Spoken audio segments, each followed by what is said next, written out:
Овде на бистата на херојот, пред неговата куќа во село Ваташа, денеска беа одбележени 77 години од неговата зверска смрт. Страшо Пинџур, народен херој на Македонија, човек роден во Ваташа, познат по својата револуционерна дејност. Неговото име нема никогаш да умре. Така беше и денеска на местото каде што се родил и го одгледала неговата баба. Добро е да се подсетиме на народните херои, да не ги заборавиме никогаш. Денес се навршуваат 77 години од убиството на народниот херој Страшо Димитар Пинџуров. Роден е во Струница на 5 март 1915 година, каде неговиот татко работел како учител. Потекнува од видно револуционерно семејство од Ваташа. Немал ниту една година кога останал без татко. Единствена хранителка воспитувачка станала неговата баба Наца, на која е останал прекрасен и благодарен до крајот на својот живот. По природа бил тивок и попечен. Табоков натив тој бил многу емотивен, чесен и искрен од своите блиски, другари и пријатели. Основно образование и ниша гимназија заврши во Ваташа и Вагац. По укинувањето на гимназиите во Македонија, Страшо своето образование го продолжи во Србија, каде била отворени специјални интернати за македонските ученици. Во Крагуевачката гимназија се изградува како напреден младенец и револуционер. Тука, во 1933 година, започнал да го пишува својот дневник, во кој можеме да прочитаме за неговите размислувања, за светот што го обкружува, за другарите, за љубовта. Покрај другото, овој дневник запишал: "Јас ќе умрем млад, а мојот гроб нема да се знае." Ова негово предчувство и навистина се остварило. Во 1935 година Страшо Пинџур се запишал на правен факултет во Белград. Многу брзо влегол во редовите на напредното младинско и револуционерно движење.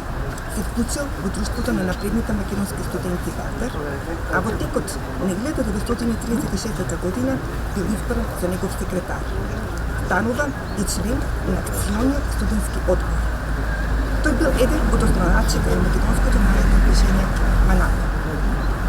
Во почетокот на април 1938 година се обидел да се прекроли во Шпанија и да се бори во интернационалните бригади против фашистичката диктатура на генералот Франко. Доаѓа до Прага, но не успел да фати врска па се вратил во Белград.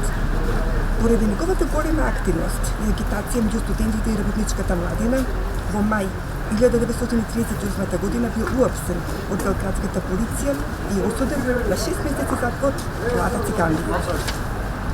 За време на летниот распуст 1939 година Страшо Пинџур, заедно со Ристо Миков, Душо Бојаджиев и други истакнати револуционери ја формираат партиската чемпија на КП Закаватец, односно ја обновиле партиската организација која по 1920 година се наоѓала во главната илегала.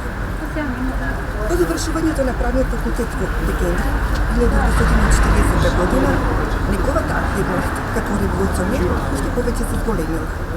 Бил будно следен од полицијата и повторно уапсен и спроведен во истиот затвор. Пред окупацијата, Страшо бил пуштен на слобода. На 26 март 1941 година дошол во Скопје и заедно со Кузман Јосифовски Тито и Мирчанцев учествува во демонстрациите против приклучувањето на Југославија кон тројниот пакет.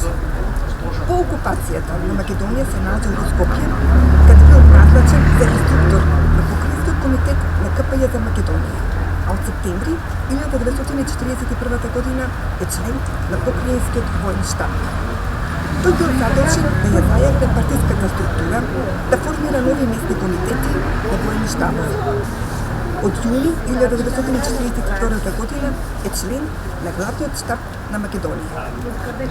Есен 1942 година бил разбиен белешки од партизански одред Димитар Влахов, па Страшо Пинџур и Мирчанцев доаѓаат во Велес за да ја консолидираат работата на партиската организација.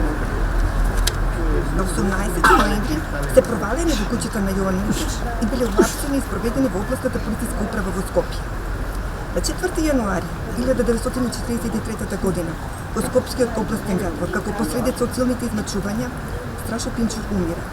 Било наредено уште истата вечер телото да биде однесено и закопано некаде на тајно место. Загинал на неполни 28 години. Така завршил животот на еден од најголемите револуционери и политички ръководители на Македонија од времето на Втората светска војна. До денес не се знае каде е неговиот гроб. Кога на 24 септември 1943 година на планината кај Макчалан бил формиран вториот батальон во Македонија, името го добил поголемиот револуционер и борец Страшо Пинчур. За неговата активност во организирањето на македонскиот народ во борбата против фашистичкиот окупатор, Страшо Пинчур е меѓу првите покласени народни герои во Македонија на 29 јули 1945 година. Со солидното образование што го имал стекнато, можел да има живот полн со убавина и радост. Но тој одбрал живот полн со маки, страдање и неизвестност. Бил решен да ги исполни своите младишки идеали во кои верувал и бил убеден дека еден ден ќе се реализираат. И бил во право. Вечна му слава.